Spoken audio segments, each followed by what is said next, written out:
Poor हत्याकारी को तुरंत गिरफ करने को दाबी करिसेंती बापा माँ और परिवार।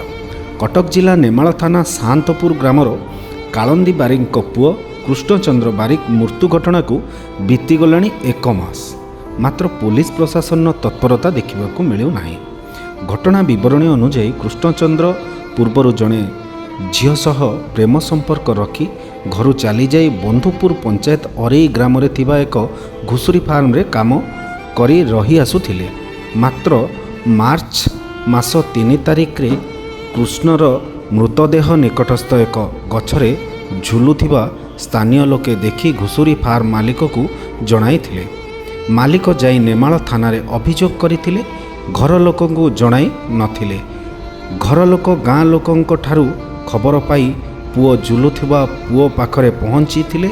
एही घटना संपर्क में अवगत हेबा परे परिवार लोके नेमाल थाना रे पुओ को हत्या करी टांगी दिया जाइथिबा लिखित अभियोग करिथिले।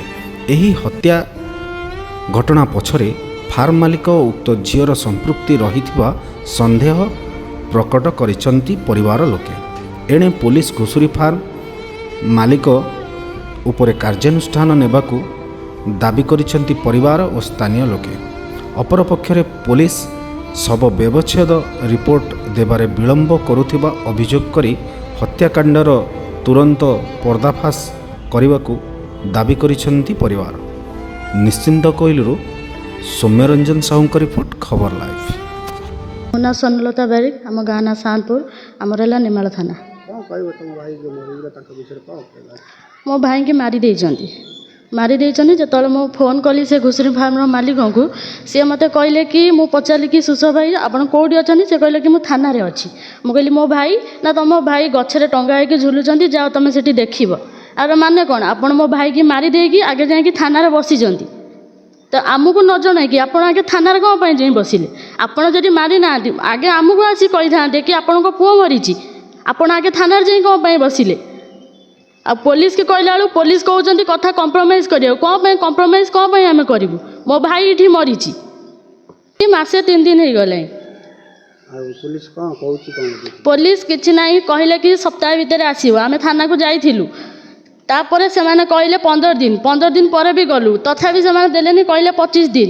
तापर आज की मसे हो गला, पुणी आमको 3 दिन कहते 3 दिन पर आपण आसतु ने कौन पे पोस्टमार्टम रिपोर्ट आसबार गोटाए नियम अच्छी। से समय भितर तो आसवा दरकार, किंतु से समय भितर आसी पारुनी। एते जना पड़े तो आप पैसा देकी ही आम केसटा को चपे दौरान। आम एति चाहूँ कि आम भाई की न्याय दरकार। मो बापा माँ भी चलिए केमिति। रंजिता नायक, शांतपुर पंचायत 12 नंबर वार्ड मेम्बर। से मोर पुतुरा हम, तांकर टिके परिचय मोर भल। से पुओ को जो मारिदेले मु सकाଳେ खबर पाइली, से कहते थाना वाला आसी कहले जे कंप्रोमाइज कर दियो। आम कंप्रोमाइज क्या सांगे करूँ। थाना वाला जो जाऊँ रिपोर्ट मागे, पोस्टमार्टम रिपोर्ट मागे, आम रिपोर्ट दबू मसक पर आसो 15 दिन पर एमती कहीं ये होती। आम ए रिपोर्ट आसिले आम कहूँ। थाना को जो जाऊँ कहते स्टाफ कहीं नहांती, सार नहांती, एमती खेलुंट आम सांगे।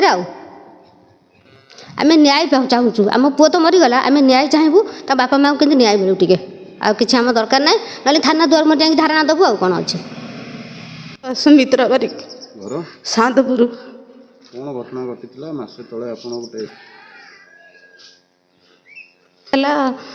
मो पुओ को मार देइछन्ति, किसी रिपोर्ट आसी नहीं पर्यंत। गला बेल पोस्टमार्टम रिपोर्ट आम पाखु आसुनी। थाना गला माने थाना वाला कहते आजिकल एमती सबुदिन गढ़ी चलती। तापर जो मारिची जी मो पुओ को से पर्यंत ताकू धरा पकई ना। कहलु से माने आम कथा कई शुणुना।